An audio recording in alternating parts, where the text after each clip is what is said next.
In this video, we'll discuss the different levels of communication and examine where public speaking falls in the context of broader communication studies.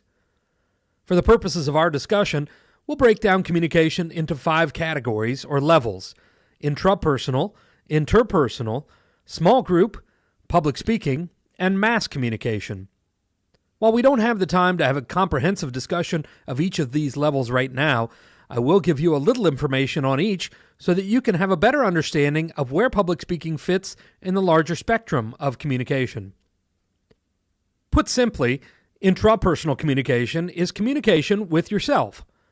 How many of you talk to yourself, either out loud or just in your head?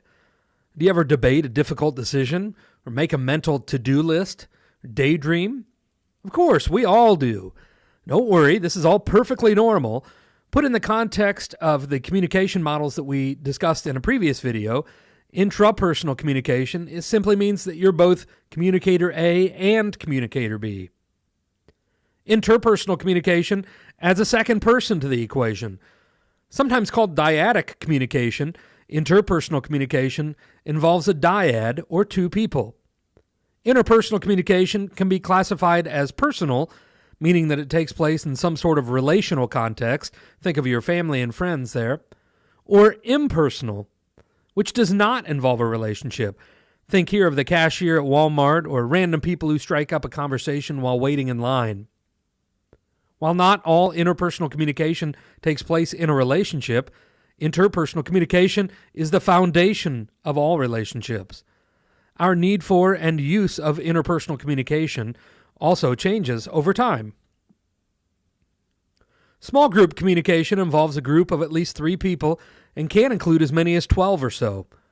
In order to be classified as a true small group, the group must have a shared set of goals and see themselves as a group. In other words, 8 people who just happen to be walking on the same sidewalk at the same time are not a small group. They're just an aggregation of people. A small group is working towards some type of goal together and is conscious of doing so.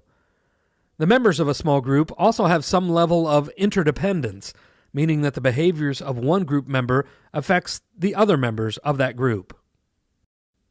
Public speaking typically involves one person speaking to many people in a face-to-face environment. The language and style of communication used in public speaking is generally more formal than that of interpersonal and small group communication. Obviously, we'll have much more to say on the nature and practice of public speaking in subsequent videos. The final level of communication is mass communication, in which an individual or organization is communicating to a mass audience comprised, hopefully, of many, many people. There are 2 additional factors that set mass communication apart from the other types of communication. First, mass communication is mediated communication. That means that the channel always involves some sort of technology. The second difference is that feedback is always delayed in mass communication. Can you provide feedback? Certainly.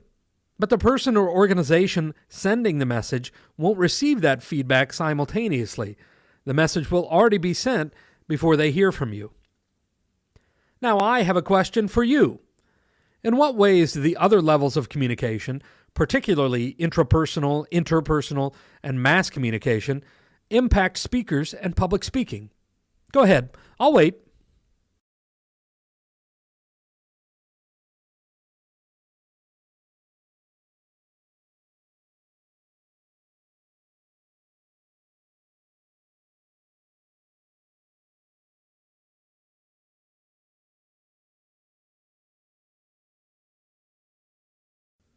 If you need more time to answer that question, feel free to pause the video now. Otherwise, let's continue.